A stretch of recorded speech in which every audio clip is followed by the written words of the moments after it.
መላው የኦሮሞ ህዝብ መላው ኢትዮጵያ ህዝብ እንድታቆልኝ የምፈልገው እንደ ቀነኒ ቤተሰብኛ ከአባገዳዎቹ ጋር ያልተስማማንበት ቦታ የአባገዳን ስርዓት የገዳን ስርዓት አለመቀበል ሳይሆን አለማክበር ሳይሆን የቀነኒ ጉዳት በግልጽ ሊጣራ ይገባል ከሚል አኳያ ነው። ፊቷን እንደዛ ያደረገው የደረሰባት ጉዳት መጠንና ጥልቀት መታወቅ አለበት። በጎጂው በኩል እየተባለ ያለው አልገደልኩም ግን ጉማ ከፍላለሁ የሚል ስለሆነ እሱን ጉማ አንቀበልም ልጃችንን ጉማ አንበላም ነው ያለው።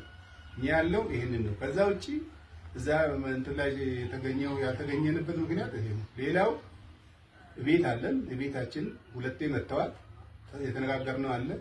ከመሐላ በፊት መጣራት ያለበት ነገር አለ ብለን አመልክተናል። አጣርቼ መለሳለሁ ነው ያሉ። መጨረሻ ላይ ግን ያሉት አባገዳው ወደ መሐላ ነው የምንሄደው ከመሐላ በኋላ ነው ያሉት። እኛ ያንን መሐላ አልተቀበለም እንደ ቤተሰብ።